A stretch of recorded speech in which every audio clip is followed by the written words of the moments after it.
The Lifestyle Show, presented by Selina MacKenzie. We've all heard about hoarding, but little is understood about what causes hoarding disorder, and apparently there's no known way to prevent it. Here to tell us about her book, which is called Everything You Need to Know About Hoarding, welcome to the show, Lynne Drummond. Thank you very much, Selina, and thank you for inviting me to talk about what I think is a really important and often misunderstood condition. Yes, I agree, and apparently it's more common than we think.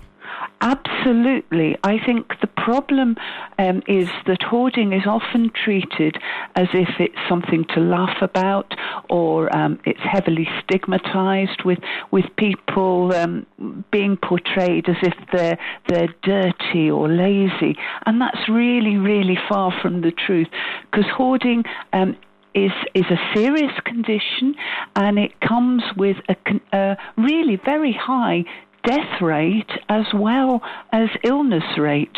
People, for example, in London, in 2023, the fire brigade there dealt with it was 1,080, I think, fires caused by hoarding, which resulted in 180 injuries and 10 deaths. And that's just from fire, let alone the problems of people having possessions falling on them, the illness that can be from having too many things around about you, and also hoarding does have a very high rate of suicide. Very, very sad. And as you quite rightly say, it is a serious mental health condition. Is it a condition in itself, or is it a symptom of other conditions, do you think? Both, I think, is the answer to that. I think hoarding can be a symptom of other conditions, such as people that have some learning problems, or people that have got cognitive decline often may hoard, or indeed anything that causes a problem in your ability to sort and distinguish or to dispose of items. It was recognised, however, in 2013, so really fairly recently, that there was a condition called hoarding disorder, which was a standalone condition. And people like myself were very glad to see that, because up till then it had been lumped together with obsessive compulsive disorder, to which it's related, but it was really helpful to have a separate condition, because for the first time we could really start researching hoarding and hoarding disorder without getting it confused and muddled in with obsessive compulsive disorder and obsessive compulsive personality disorder, which was where it had been put before. Okay, so can you try and explain then, Lynne, in layman's terms? I mean, why would somebody start hoarding? Why would they start collecting things and not being able to let go? Is it a comfort to them? It can be. What we do know, and I've already said that it has only been recognised as a standalone condition for a relatively short time. We know that people that have had deprived childhoods may be more prone to hoarding. So that could be deprived in terms of being in poverty and having very few things of their own, or it could be deprived in terms of emotional deprivation. And what we see in people with hoarding disorder usually is that they've got lots and lots and lots of stuff, and they have extreme attachment to these possessions, many of which other people would say, well, there's not much to that, it's just a load of old rubbish. But yet to them, it really, really is very, very important. I was once talking to a lady many years ago about how we would need to start working on reducing her hoard, which was putting her into financial difficulty because she was paying for multiple lockups, etc. And she turned to me and said, so you want to rape me, do you? Because the extent of how much she felt attached to these items was so strong.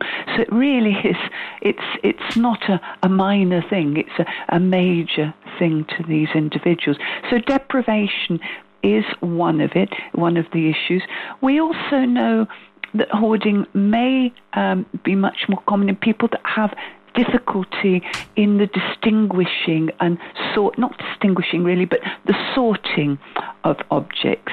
So people with conditions such as ADHD are a bit more prone to have hoarding, for example.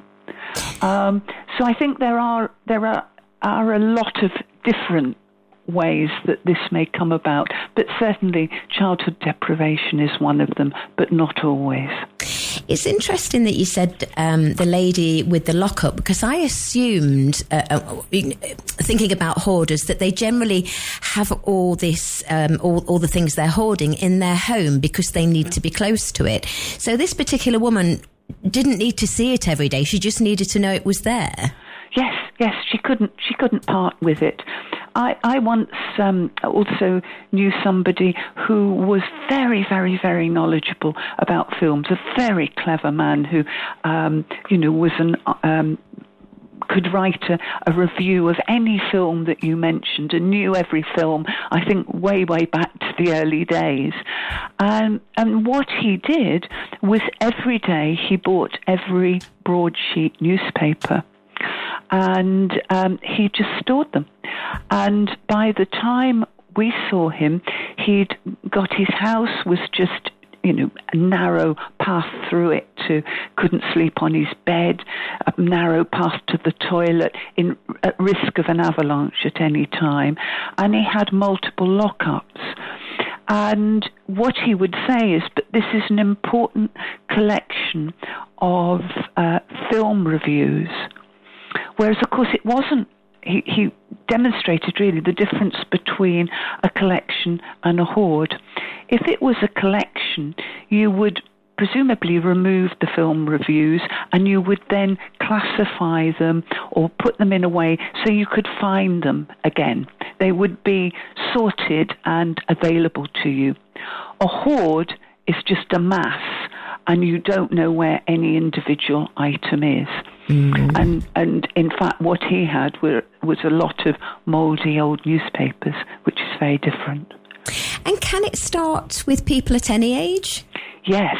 There's often a myth that it's a thing for old people, and that's not true. We know that even children can have the symptoms of hoarding. I think the reason we see it more often in older age groups is that if you're living with other people, the full effects of this are likely to be disguised and hidden because other people deal with it for you.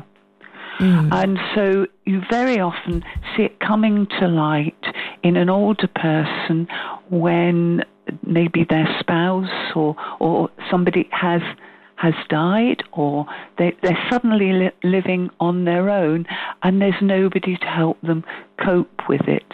Now, this can be confusing, of course, because we do know as well that people with cognitive decline also may start to hoard just because of that inability to sort things. So you've got two things coming in there, and I think that's why people think about it being a condition of old people, but it's not true. Wow, interesting. So what's the answer then, Lynne? If any of our listeners either feel like they have this hoarding disorder or they know somebody and want to help them, how to deal with it? How can you help? Well, I think I think one of the biggest problems, Selina, to say the truth, is that at the moment it's highly stigmatized and people with this condition feel hugely ashamed. And the first message I would say is please do not feel ashamed. This is not your fault. It is something that you can get help for. There are a variety of approaches and help, but I think the first thing as well would be to look at some of the self-help organizations out there, because that gives you a peer group and maybe the confidence to go forward to seek the help that you need. In terms of help, there's the the one that's been tested the most is known as CBT, or cognitive behaviour therapy, and that involves really pragmatic and practical attempts to reduce the hoard, to improve your life, and sometimes to look at patterns of thinking. On top of that, there are certain medications which seem to be helpful for some people as well. But I think the first step to getting better is to admit the problem, to talk about it, and to resist any feelings of shame or embarrassment, because this is a very common problem. It's affecting at least 5% of the population, and the more we get people standing together, the more understanding there will be. And does your book offer any guidance, any help as well? Yes. The idea of my book, which is written really with stories of people to make it clear, but I've looked at all the research and put it in layman's terms, and then at the end have got a step-by-step guide on how you can help and overcome your hoarding problems. Yes. That's excellent. And you've written it with Laura Edwards? That's right. Laura is a writer who is interested in helping me ensure that the writing I do is accessible to a lay audience. She's not a doctor herself. Okay, great. Well, if our listeners want to buy the book, you can buy it. It's out today. Congratulations. It is, yes. It's very exciting. Very exciting. It's called Everything You Need to Know About Hoarding, and it's by Dr. Lynne Drummond, who we're chatting to now. Lynne, if our listeners want to find out a little more about you, do you have a website or any social media at all? I'm on it all. I'm on Instagram, X, Blue Sky, you name it, I'm on it. So we can find you. And it's Lynne with an E at the end. Excellent. Well, thank you so much for explaining just a little. I've learned a little bit more about hoarding now, so thank you for your time. And thank you for inviting me. Thank you for listening. Been a pleasure. Bye-bye. Okay, bye-bye.